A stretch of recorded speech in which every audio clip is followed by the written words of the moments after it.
Good morning. Welcome to the Unitarian Universalist Church of St. Petersburg, both in person and live? Online? Yes, we got online. Success. My name is Ben Atherton Zeman, and I am so thrilled to be back after 4 weeks away at the Unitarian Universalist General Assembly and several other things. And I am even more excited to bring you today's worship service along with our new worship team chair and today's worship associate, Stephanie Frick. Thank you, Ben. We are a people of many beliefs, but we share a common faith that what we do in this world matters, and that we are connected to one another and to our planet. Whoever you are, wherever you are in your journey, you are welcome here. We have one announcement for today. The painting is midway through and should be done by midweek. We know a lot of you participated in the selection of the color. Many thanks to the members of the Buildings and Ground Committee for all of their work in the color selection process. Special thanks to Jeff Bambra and to Lori Clement and to Attention to Detail Painting for such a fantastic job. It's looking really great. It looks so good. Yeah, thank you. Jeff handed me like a page-and-a-half description of how the colors were chosen, and I watered it down to like a couple of sentences that are still too long, but just trust me. Just ask them how the paint was chosen. Thank you for all of that labor. I'm not seeing Jeff nor Lori. Oh, thank you, Jeff, and no Lori. Oh, Lori's in Colorado. Thank you, Lori, in the little camera. We do have one more announcement. The rumors of coffee hour cancellation were greatly exaggerated. To Kevin's loss, nobody wanted to go jet skiing with him, but that loss is our gain because that means he's here to do our coffee hour. So there will be coffee hour after worship service today. The online coffee hour, we're trying it unfacilitated, so all of you online folks, you will have access to the Zoom room, but Bill will not be doing his usual facilitation. You all get to facilitate yourselves. You can do that. It'll be fine. I want to give a special welcome to any newcomers. I already said hi to a few of you. Actually, so give a wave if like it's your first or your third or your fourth time. Okay, hello waving people. And I'm excited to see you. If you want to, you may stand and introduce yourselves. You are under no obligation, but I would love to hear your name, what brought you here, maybe where you're from if you're visiting, and then I'll repeat it so those online can hear. Anyone want to do that? Great.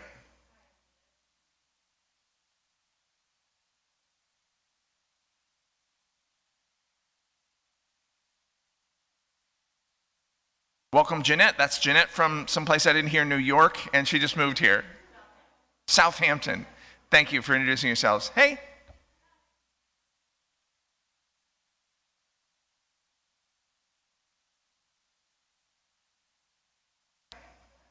Bianca from St. Petersburg, welcome. Good to see you. Originally from Texas, now live here. Thank you, Bianca. Hey.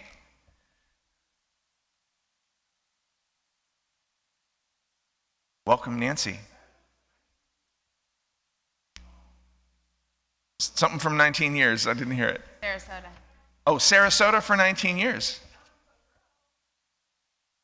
I didn't hear.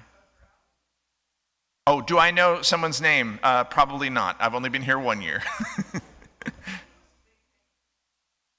Big name.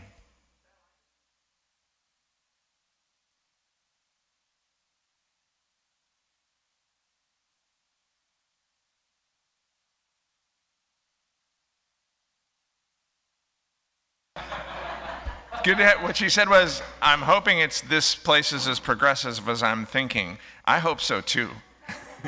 Go ahead, stand up.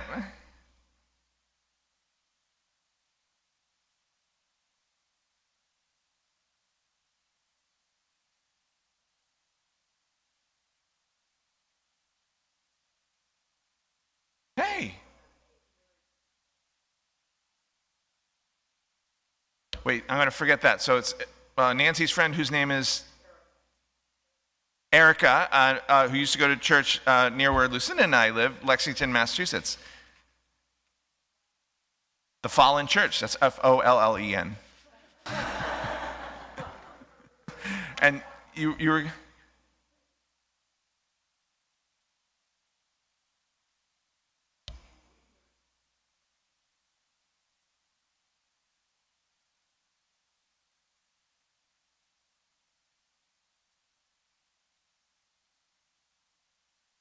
Fant.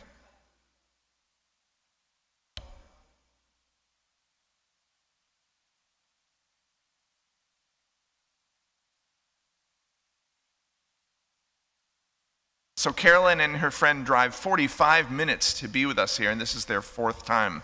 Welcome, Carolyn. Welcome your friend whose name I forget. And now it's like, no, you go. No, you go. Hey, Phyllis, the friend of Carolyn. Oh, Jean? I'm sorry. Judy. Judy. We had this, like, should we do the microphone? Should we not do the microphone? We didn't do the microphone. Sorry, Judy.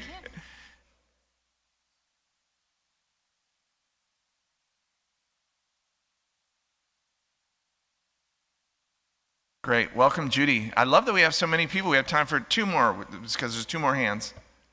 Go ahead. Thank you, Julia from Largo, it's her second visit. Glad you made it. And finally, last but not least,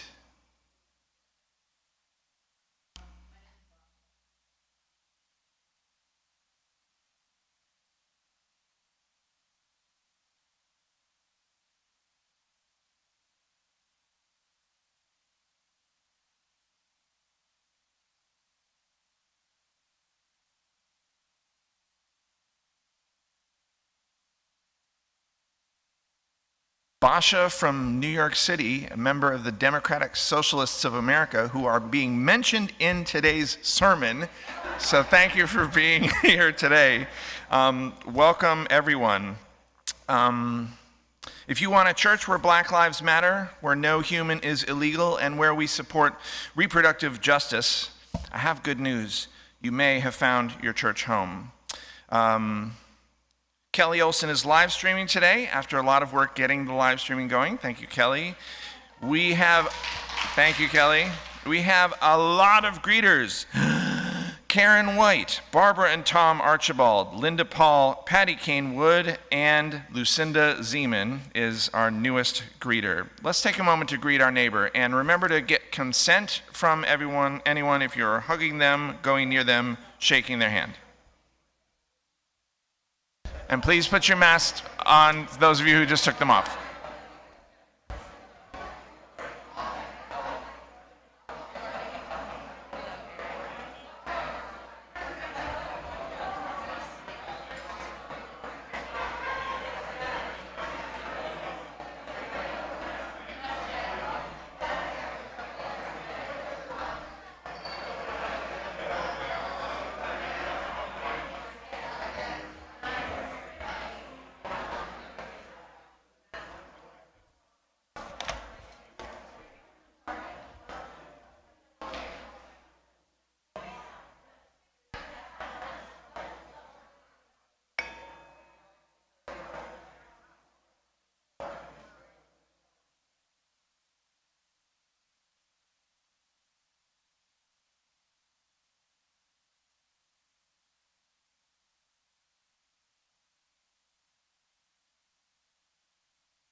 It's so nice to be able to greet each other once again.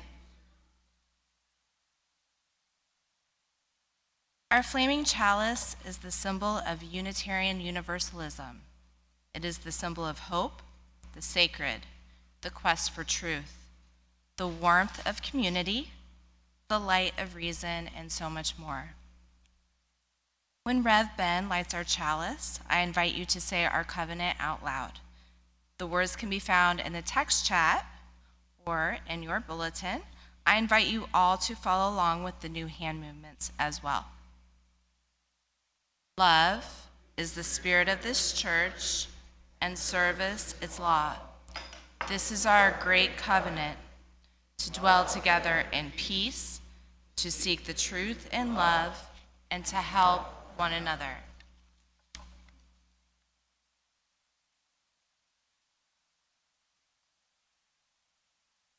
Please find your gray hymnal and turn to hymn number 347.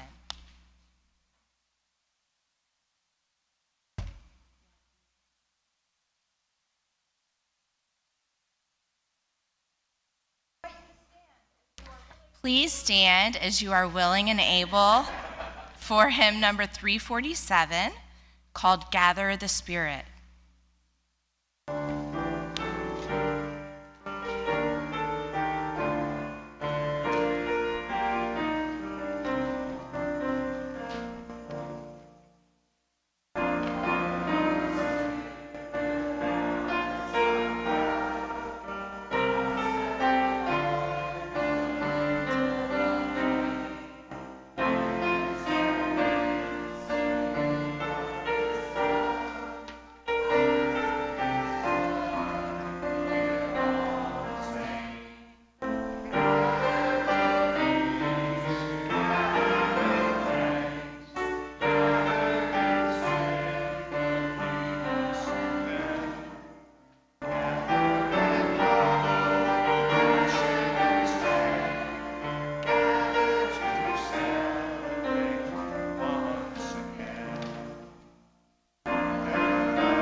may be seated.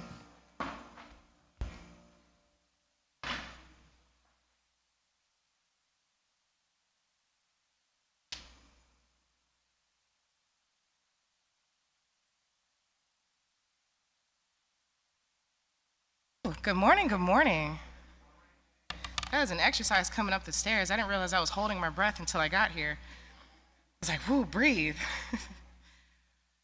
Good morning. My name is Janae Johnson, and I attended the UUGA virtually for the last 3 sessions.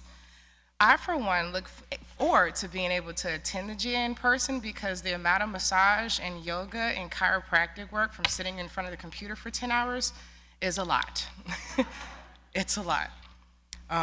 But one thing I'm grateful for, I'm glad I was able to turn my camera off and take breaks, turn my mic off, and not have to stare at people awkwardly and hope they're not staring right back at me. So we all know about the term zoomed out. I was zoomed out, stressed out, but determined to gain deeper understanding of the messages being conveyed during those few days. So I attended several functions with the UUAGA. One of my favorites was listening to my former and favorite advisor, Reverend Sophia Betancourt. She broke down her experiences of eco-womanism and the Panama Canal. That was her book. The lecture was a Loretta Foss lecture pertaining to the ancestral wisdom and climate justice. Now that was an earful to hear online. And also having experienced her, I'm just like, wow, you're just, clearly I'm a fan. I admired how she bridged the gap between understanding of what eco-womanism is and what her experience did to shape her understanding of that as well. I also attended the Beloved Conversations Gathering Ourselves with the BIPOC group amongst 12 other classes. I'm saying 12 because I'm pretty sure it's at least 20, but I'm just going to say 12 because that's what I can recall. A lot of the conversation that was shared was difficult to be a part of sometimes. For me, revisiting some stories shared from last fall was a lot to toggle, but the GA in itself is made for people across the nation to connect. I'll be honest, I'm old-fashioned, and I prefer to meet people face-to-face, but I hope in due time I'll be able to meet people I connected with online in person. Thank you. Thank you, Janae. May it be so.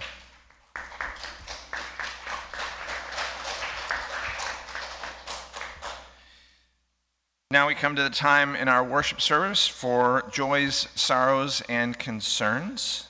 The service is being brought to you via YouTube Live, so those of you who are online around the world, please type your joys and sorrows into the text chat.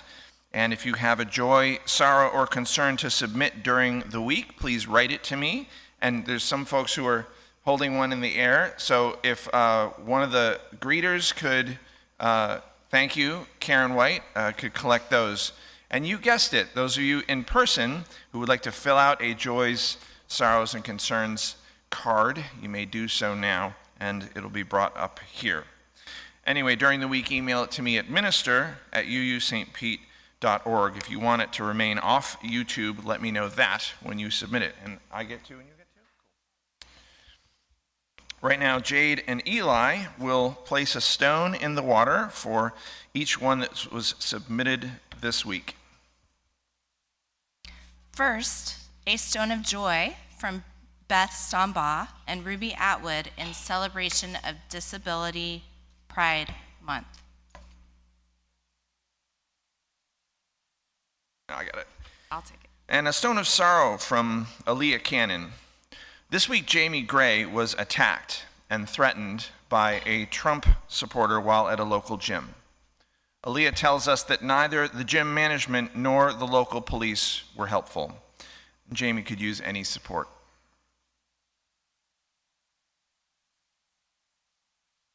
A stone of joy from Beth Fountain. Her sister had hip replacement surgery and is recovering better than expected. Beth is visiting her now, but will be home soon. A stone of concern for the several members of our congregation who have tested positive for COVID. We hope you recover soon. Please let us know what you need from our community. And you can add one more stone, a late submission from Susan Bernor, who did have COVID, but is on the mend from COVID. Susan, we're glad that you're feeling better. Another stone of joy from Beth Stombaugh. Her parents just celebrated their 55th anniversary. Happy anniversary, Beth's parents. A stone of concern from Chris McDonald. Hi, Chris. Who says her friend Megan, who is experiencing health concerns. A stone of concern from Nancy about women's rights, gun violence, and climate change. Thank you. Stone of concern from Ryan, who is interviewing for a new job. Good luck, Ryan. Is that all? I got one more. In small print, I have a stone of joy from Dave Cole. This is a joy for me to be able to leave Colorado and have a wonderful community back here in St. Petersburg waiting for me. We're glad to have you back, Dave. And we will place a final stone for those joys, sorrows, and concerns that remain in our hearts, perhaps too tender to yet be spoken out loud. And let's take a moment of silence together.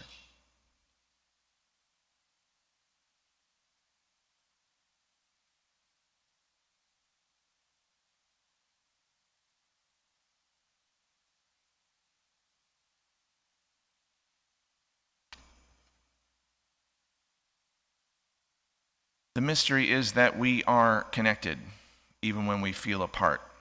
So let us rejoice in something. It's like my favorite line.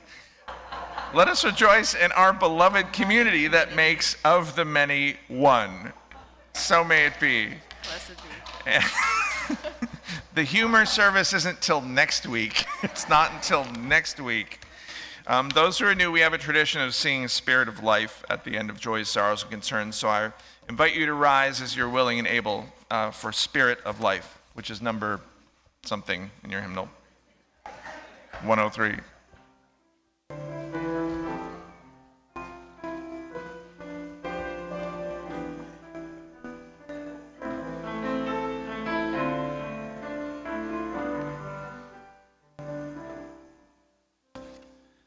Spirit of life, come unto me.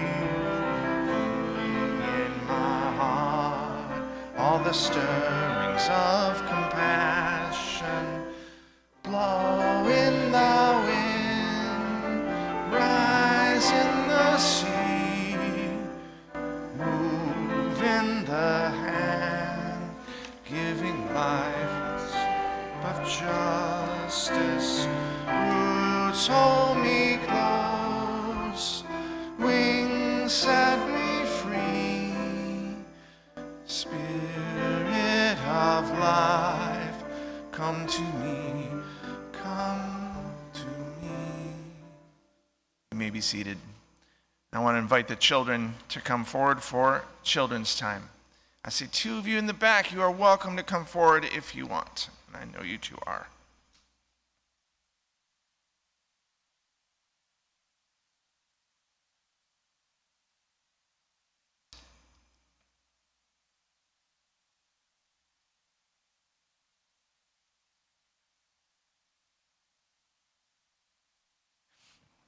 Hi, guys. So, this worship service is about a thing called General Assembly, the Unitarian Universalist General Assembly. And that's kind of like this church service, except way, way bigger, like thousands of people. And instead of lasting for about an hour, it lasts for 4 days. Sounds like fun, right? Yeah. So, a lot of parents come with their kids, and a lot of adults come. And one of the parents who came, well, before I say the horrifying story that I'm about to tell you, how many of you have stuffed animals? 3 of you, okay. How many have a favorite stuffed animal? Okay, all 4 of you. How many of you have ever lost your favorite stuffed animal, even for a day? You have? What can I ask you? What's the stuffed animal? It was a lizard. And you lost it and you didn't find it again? No. Did it have a name? It did have a name, but I forgot it. Yeah. And you lost one too, Jade? It was a small bear. And never came back or did come back? It came back, but I can't find it because it's in the house. Can't find it, but it did come back. So my friend Caitlin has a little girl who is younger than you two, and you are 4, yeah. Well, I think Caitlin's kiddo is 2 or 3. Oh, she's 5 now? Thanks for the correction. Anyway, the focus is on the stuffed animal, which is a stuffed moose. Those of you in the front can see it. And this is actually a Facebook post that my friend Caitlin, who is also a minister, made. And it said, "Lost stuffed moose." So her kiddo lost her favorite stuffed moose and was apparently inconsolable. So she made this post and asked any of the thousands of people who were at General Assembly, can they please look for the stuffed moose when they get back to the conference center? And so people looked, and do you think they found it? No. They did find it, actually. Otherwise, it would be a terrible story. They found the stuffed moose, and one of the tech people found it. Kelly does many things here, but she is our tech person for today. And so at General Assembly, they have like 50 tech people, and one of them found the stuffed moose and took pictures of the moose in all these places. So here's the moose sitting. See all the chairs? You can pass this down. That's all the thousands of chairs, and the moose is sitting in one of the chairs. And then they have the moose sitting at the piano. You know Aaron, who's our piano player? So they have 50 musicians, and that's sitting at one of the pianos. Then they have the moose sitting at like the camera operator's chair. We have one camera, they have like 10. I'm not at all jealous. The moose? I think the moose is firmly back. So then there's another room called the exhibit hall, and here is the moose traveling around the exhibit hall with somebody from the Article 2 Commission, and that will come to play later on in the worship service. And you do have paperwork. Here's the moose with one of the vendors in the exhibit hall. What's the vendor selling? Can you tell? It's not selling paperwork. No, I got my other hand. I'm working.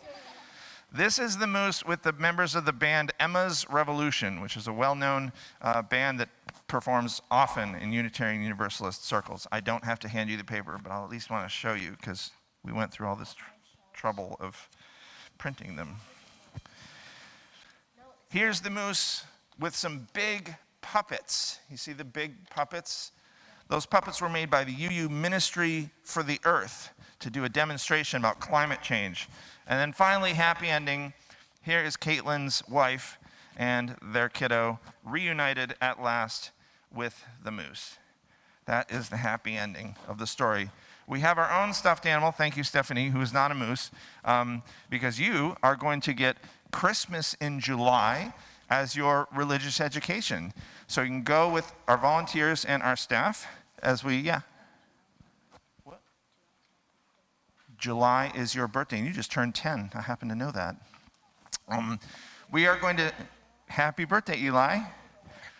If we weren't ready with another song, we'd sing happy birthday, but we are ready with the song that is Go Your Way in Peace. And so we will sing you out.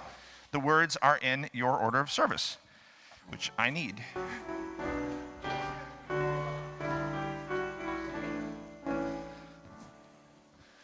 Go your way in peace, wander as you may.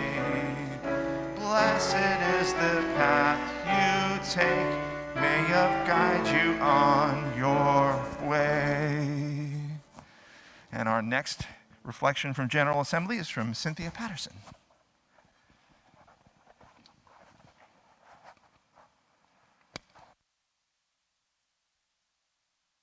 So good morning. I'm going to cut right to the chase. General Assembly is the highlight of my church year. It reminds me that Unitarian Universalism is way more than what happens here in our little St. Pete congregation. It is a vibrant, living faith practice at the leading edge of social justice. GA 2022 this year featured 1,100 delegates.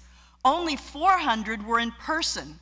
The other 700 plus of us were virtual, representing over 500 of the total 969 congregations certified by the UUA in 2022. This was actually my 5th GA, my 4th as a delegate from this congregation, my 3rd as a virtual delegate. My first was in person in Charlotte, North Carolina in 2011, representing the Lakeland congregation while I was there the president of the Board of Trustees. In 2016, I represented this congregation at GA in Columbus, Ohio. 2020, 2021, and 2022, I served UUSP as a virtual delegate. This year, I kept a small email blog of all the events I attended, the business meetings, the worship services, the FAS and the WARE lectures, and notes from all the pre-recorded sessions I watched. Some of you received those email blogs. If you didn't, but you'd like to, please contact me and I'll be happy to forward them to you. And here were just a few of the highlights for me from GA. First, an on-demand video recording that the Canadian Unitarian Council, which is the Canadian equivalent of the UUA, they adopted the 8th principle nationwide in November of 2021 with 96% of the delegates voting in favor of the eighth principle. Also, another highlight, stewardship as a family practice. And this is a video that I've recommended to our giving team here as they think about our annual giving campaign. Another was faith, religion, and reparations. And it contained a quote that has stuck with me. We wouldn't need to have Black Lives Matter if we hadn't had 300 years of Black Lives Don't Matter in this country. Also, the opportunity of congregational conflict, another pre-recorded, which I think all of us here at UUSP could learn from. And this is from a book, it's called Transforming Conflict. My book hasn't come in the mail yet, but we do intend to tackle this book in September when the Sunday morning reading group starts up again for the fall. Finally, and very inspirational, was UUA President Susan Frederick Gray's President's Report. This was the 5th of her 6 years as president of the UUA. And she repeated something that she has been saying, bless you. She reported something that she has been saying every year. This is no time for a casual faith. And my friends, she's right. This is no time for a casual faith. Amen, blessed be, and may it be so.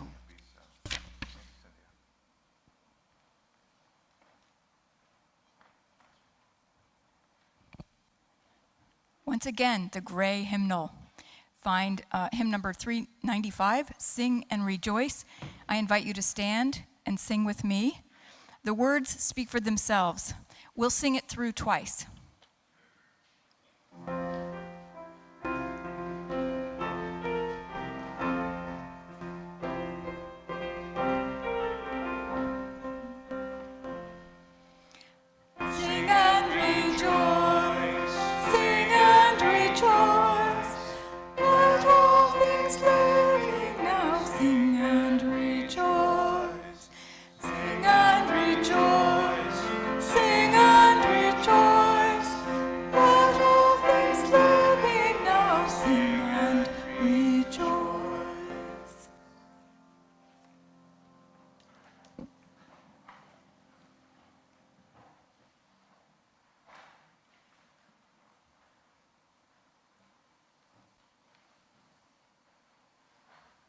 Hi, I'm John Motter, and I was one of the delegates this year, and this was my first General Assembly.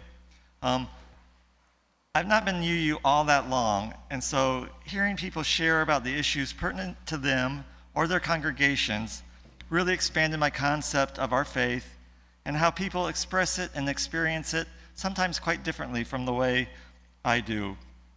It was comforting to watch how serious the delegates were as we discussed matters of business and took votes. They truly paid attention and did what they felt was best for their congregations and the future of their faith, sometimes looking outside of themselves and what was better for the good. Much of what we did as delegates revolved around the Article 2 Commission, its timelines and its resolutions and recommendations. I felt that as a congregation, we haven't really talked that much about the Commission and what it's doing.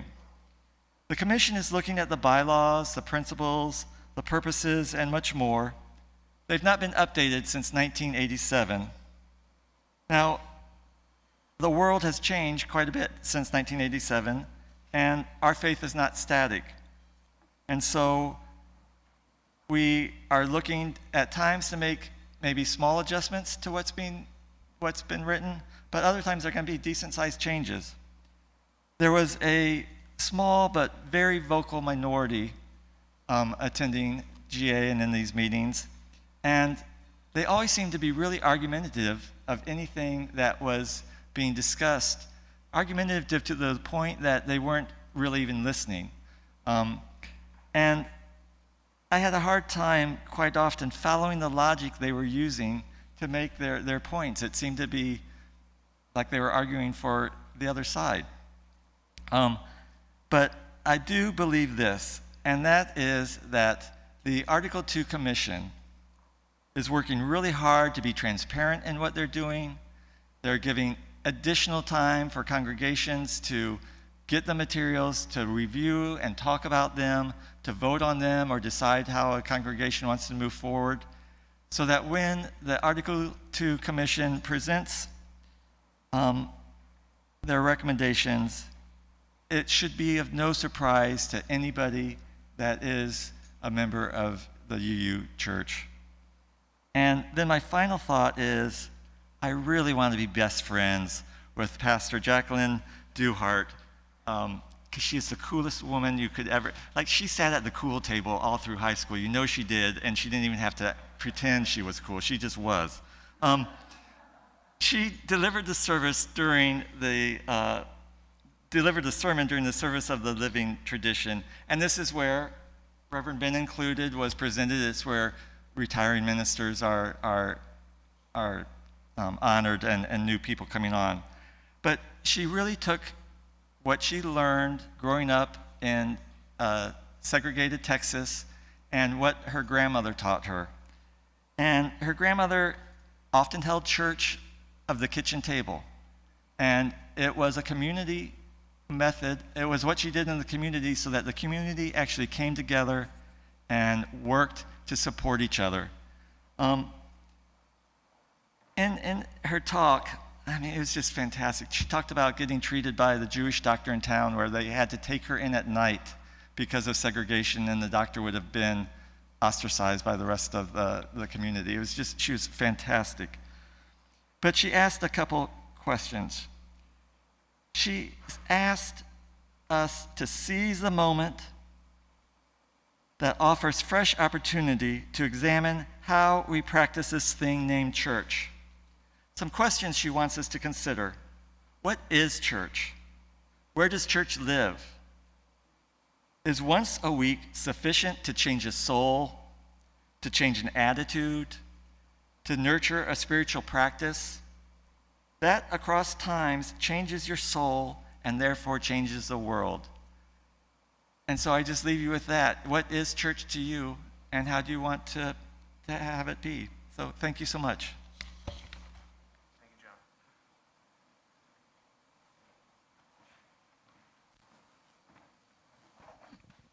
Rebecca, do you want to lead the hymn?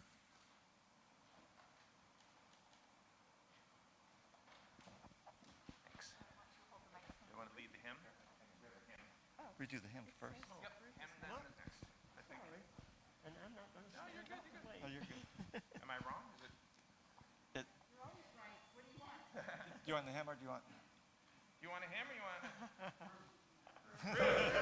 Ruth. No hymn. You just gonna hold it or? Yeah. Oh dear. Good morning. I'm Ruth Bentley, and I'm a member of this church.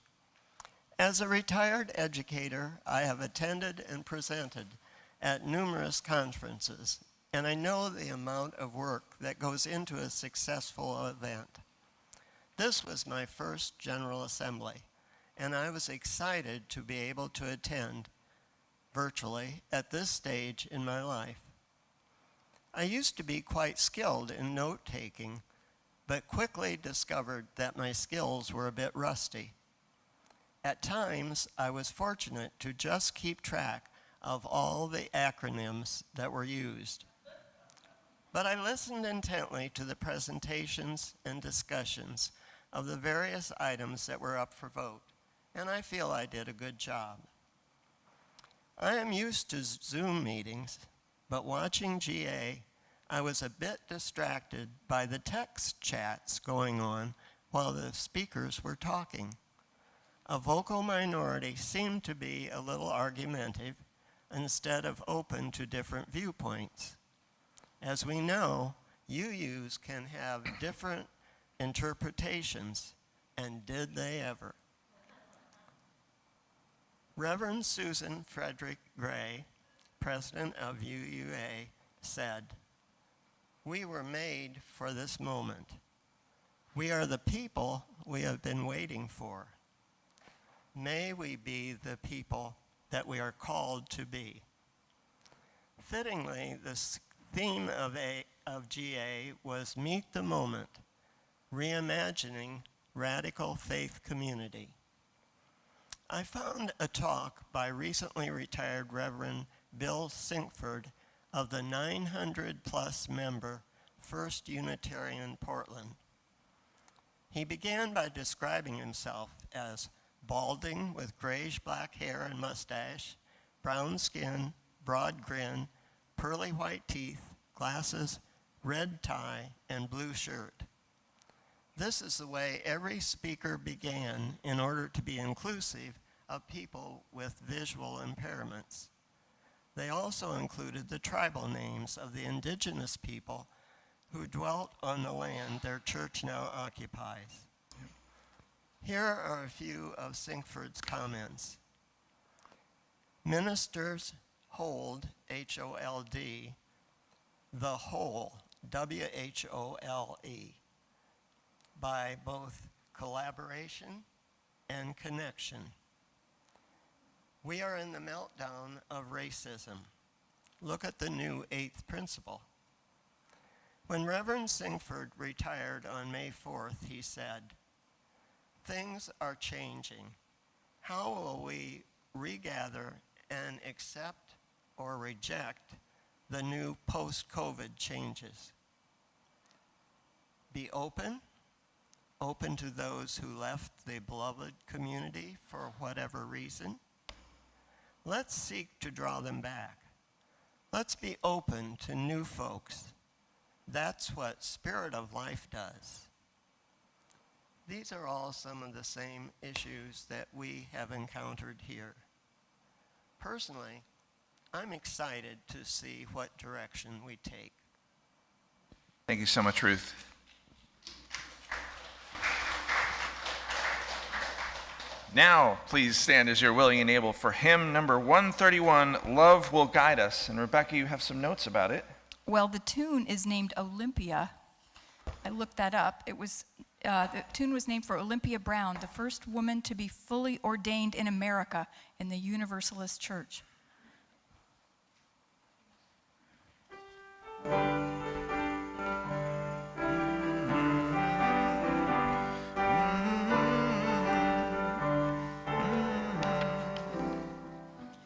Love will guide us, peace has tried us, hope inside us will lead the way on the road from greed to giving. Love will guide us through the dark night.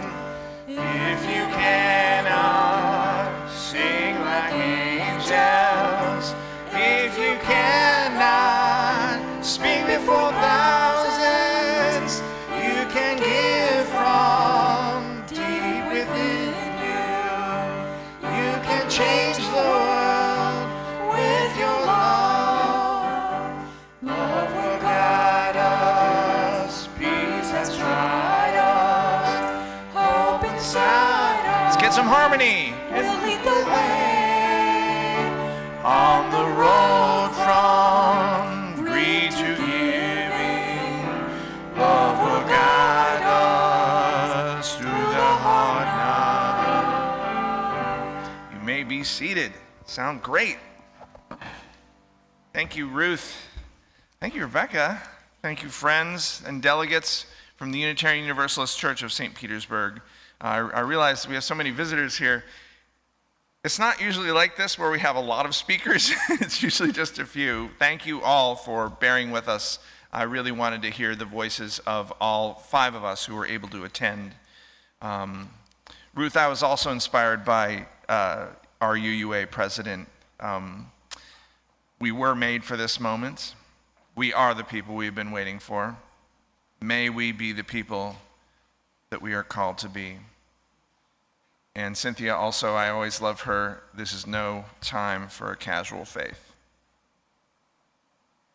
It was the 5th morning when I woke up in the Hyatt in Portland.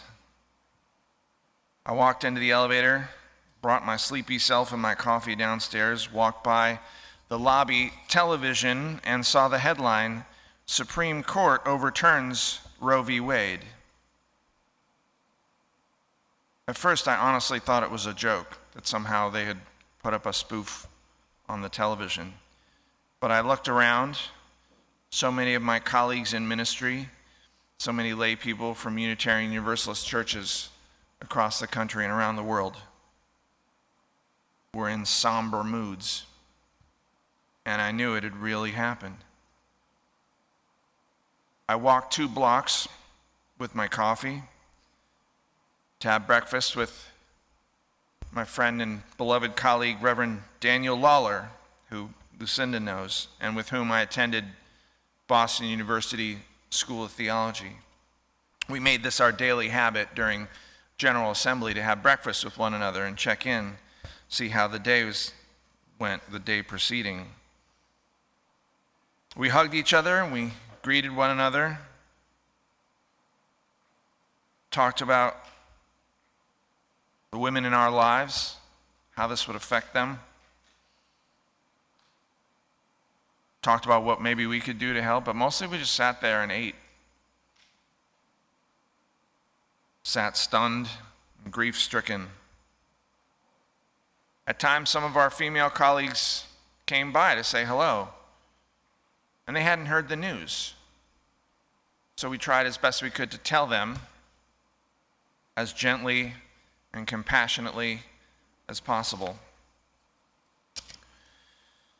Every day after breakfast, including that day, we walked to the convention center for the morning worship service. I felt sorry for the folks who had planned that particular morning's worship service. They probably had something else they were going to talk about. But like every worship service that I saw at General Assembly, they were amazing. I was so impressed with their ability to be present with us, to grieve with us, and to inspire us. Portland was my first in-person General Assembly that I attended, and I was the only one from our congregation to be able to be physically present. I hope that more of you can attend in person next year in Pittsburgh. Janae talked about her chiropractic care she needed from staring at Zoom screens. My self-care consisted of taking breaks whenever I could and utilizing the chaplain room where volunteer chaplains were able and available to talk. And I went to that chaplain room after the morning worship service. I ended up talking with my friend who was on duty there as the chaplain and crying with her. I heard that many of us were attending a rally that afternoon in Portland, organized by who? The Democratic Socialists of America. And I heard that our UUA president, Susan Frederick Gray, was one of the featured speakers. So I continued attending General Assembly. The general sessions that day were about Article 2, which John already discussed. And then when the time came, I put on my stole. I think it was this stole, because I brought it for a service of living tradition. I put on this stole, went on the metro train, followed a line of people who were walking to the waterfront where the first rally was taking place, and I heard the speakers, found some of my fellow UU clergy, and then we all walked, thousands of us walked the few blocks to downtown Portland where the main rally was to take place. Some rally participants wanted to take our pictures, startled that so many clergy would speak out and walk for this issue of reproductive justice. We filed in and packed ourselves into this small urban park where the rally took place. The speakers were powerful, and many of the UUs, all of the UUs, were eager to hear what President Frederick Gray had to say.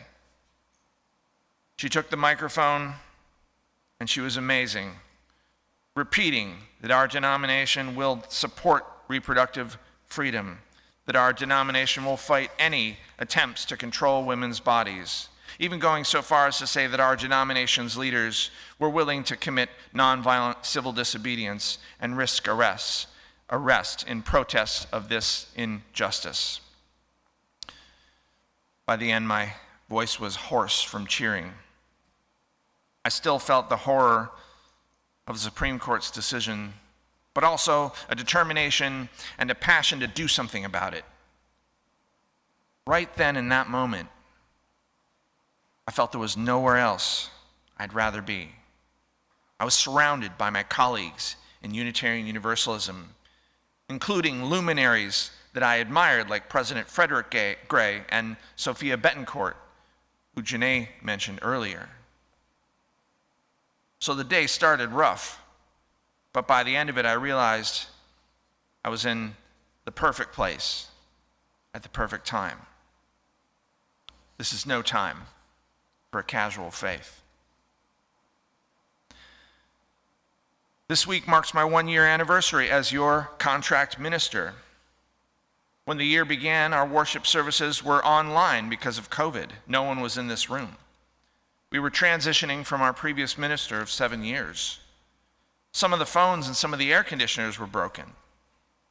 And during this year, we've spent much of our time recovering and healing from these and so many other difficulties, including the loss of several beloved UU St. Pete members. Now the phones work. Different air conditioners are broken, but most of them work.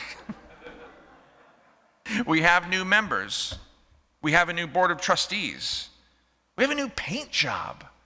And we're here in person as well as online. The year started rough. But now, I think once again, I'm in the perfect place at the perfect time. And I think you are too. We still have much to recover from at UU St. Pete. We still have much to heal from. But we can hold one another as we heal. And we can grow and move forward. I'm so excited for my 2nd year as your contract minister, and there's nowhere else in the world I would rather be than here with you. We have a job to do with each other and in the world. The job is essential. It is spiritual. It is sometimes painful and always hopeful. Whether church is at the kitchen table, at a board meeting, whether it's volunteering for religious education, being a committee chair or on a team, or painting the walls. We have a job to do. Let's get to work, shall we? We were made for this moment. We are the people we've been waiting for. May we be people that we are called to be.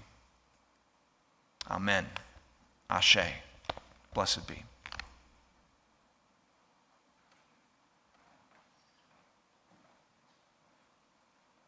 Now, let us remember our connection to one another, and let us not forget our contributions to support the means to those connections. The link to give online is in the description box below your screen if you are online streaming. You can also donate through the Vanco Faith Engagement mobile app or on our website under the Giving tab at uustpete.org, or by sending a check to the church office. In the sanctuary, our ushers will now pass the offering bowls. If you are a newcomer here, please refrain from making a donation. This service is our gift to you, and your presence is your gift to us. Thank you.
Now feel free to follow along with the hand gestures as Stephanie extinguishes the chalice. The words to UU St. Pete's traditional chalice extinguishing are in your order of service, and online they are in the text chat. We extinguish this flame, but not the light of truth, the warmth of love, or the fire of courage. These we carry in our hearts and out into the world. Go in peace.